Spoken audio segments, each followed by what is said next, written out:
Hey, what's up? My name is PJ, and in this video, I'm going to have a little bit of a sookie rant about Instagram. Hope you enjoy.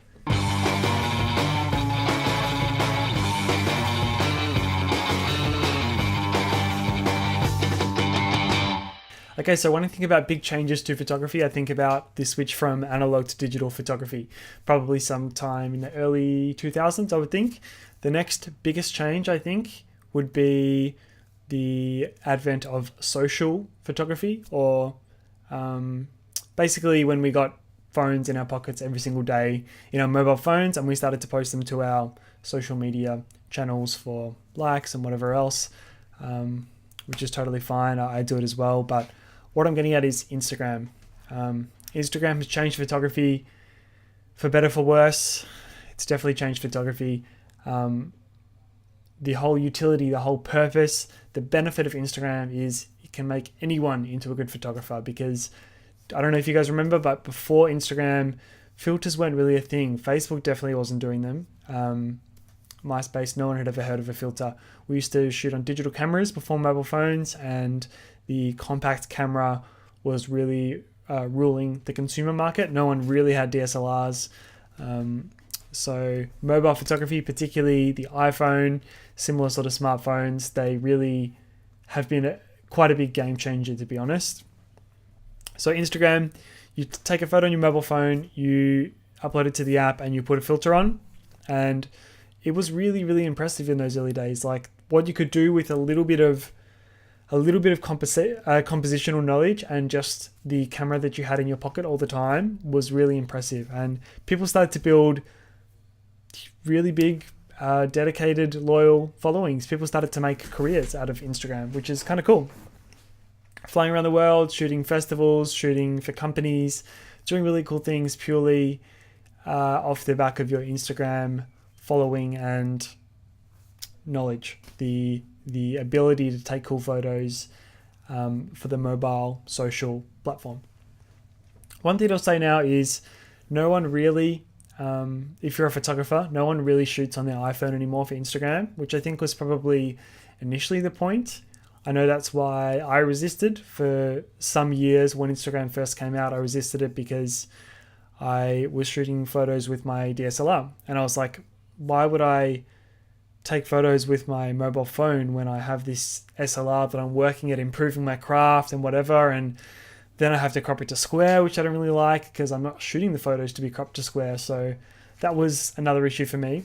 But anyway, I'll stop rambling a little bit.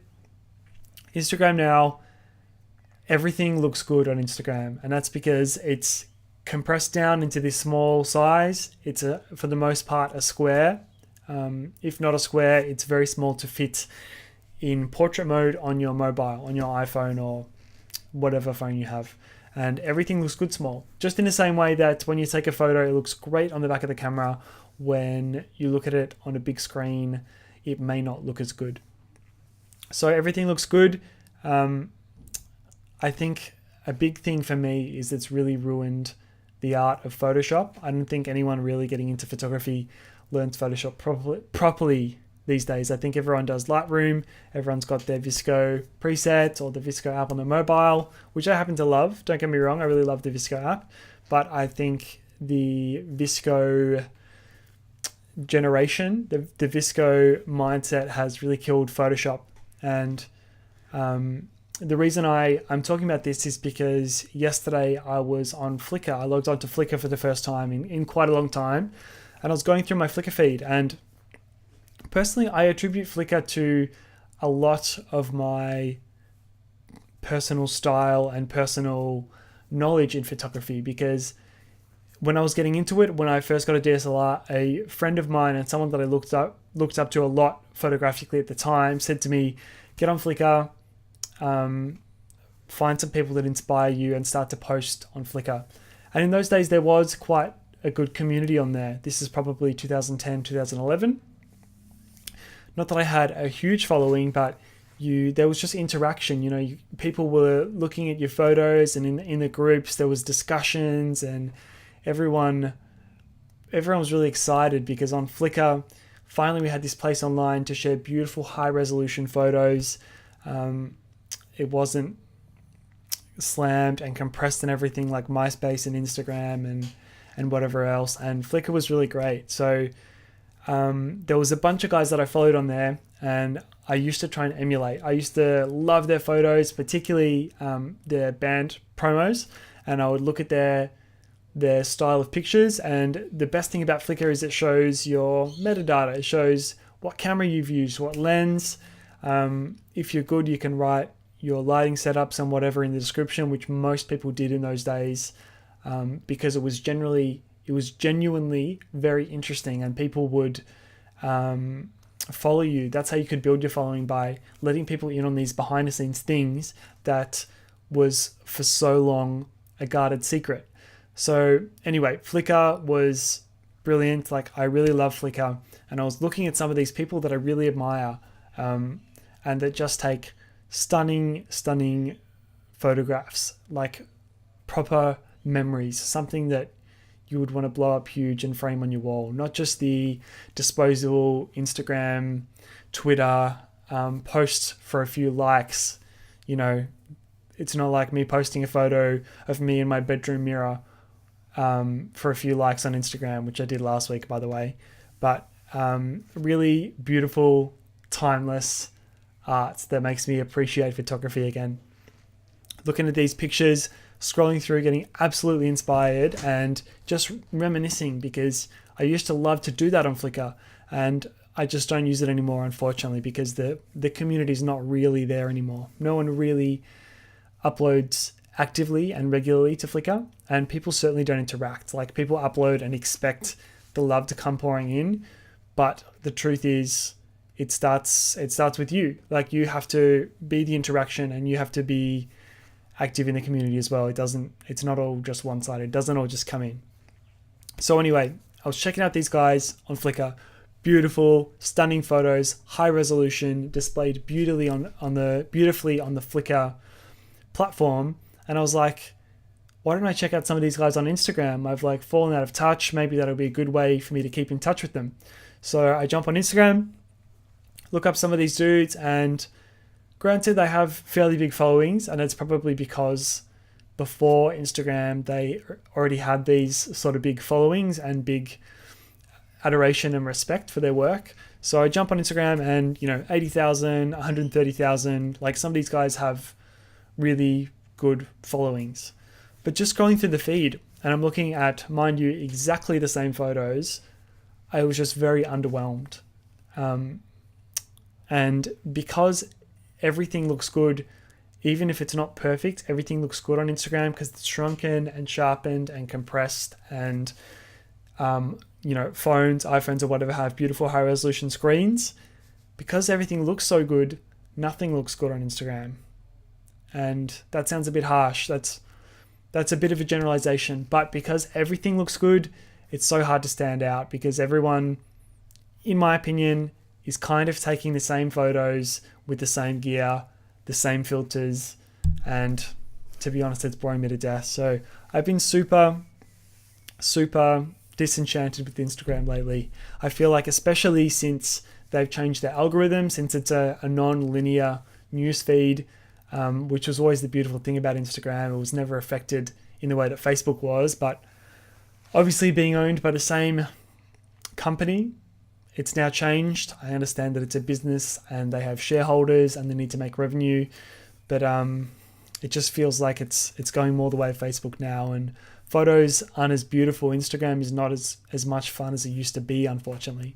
So what I would like to pose to you guys is find a platform other than Instagram to share and improve your photography, and genuinely improve. Because if you post to Flickr, or I've tried 500 Pics as well, which is also a beautiful platform, like photos just look stunning on 500 Pics in a high resolution. It's just a really beautiful way to display your photos without trying to hide the flaws like you would on Instagram. So if you shoot for Flickr or 500 Pics and you are a part of that community there, you have to shoot better, because in high resolution, on a desktop, on a tablet, on a bigger screen, you can't hide those flaws. Like, you can see if it's out of focus, or you can see if it's edited on a phone, if it's low resolution. and you have to shoot better. And I think really that's where you can separate the boys from the men, because it's pretty easy to have, a modern camera, send a edit to your phone, edit it, put it on Instagram. Heck, like I've done that many a time. And I think it's time, because it's so hard to stand out, because everyone's doing that and everyone kind of looks the same. I think it's time to take a step back and find a new way to differentiate ourselves. So I'm going to attempt to go back to Flickr. The best thing about it, I think, is everything is there out in the open in all its glory. And like I said, you have to be a better photographer. You can learn Photoshop. Photoshop and retouching is very much a lost art, because when everything's viewed this small for a cell phone, for a mobile phone camera, it doesn't matter. You can't see the blemishes in the skin anyway. But on Flickr, proper editing, proper retouching, proper composition, sharp photos, all that stuff matters a whole lot more. And I think photos just have potential to be that much more beautiful, that much more inspiring, that much more a piece of lasting art. And I'm not trying to say that, what I create is timeless lasting art, because it's not. What I'm saying is these people that I aspire to be have inspired me on Flickr in the past, and I want to go back to that. I wish there was still a Flickr community, but unfortunately there's not. I'm probably going to start, I always do this sort of thing and then never follow through, but I'm probably going to start a Big Pants Photo Legends Flickr group, and we can maybe, post one image a day or one a week there. That's another thing, like it'd be cool to have somewhere where you can legitimately share your photos, because Instagram is usually a means of bragging. Same with Facebook. You put it on there so people can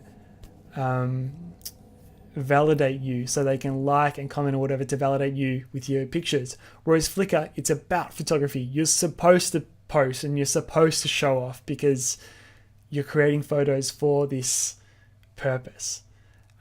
So I would love to start using Flickr. I would love to also stop seeing people post to photo groups on Facebook under some false pretense, when all they're doing is showing off a photo that they're really happy with and proud of. For example, people ask for critiques, but they don't want to critique. They just want to post a really good photo that they're really happy with, so people say nice things about it. Don't get offended if someone critiques your photo because you think it's really great. If you've asked for a critique, I haven't been a huge fan of critiques, because sometimes I find it kind of harsh, but the point is to point out what you could do better.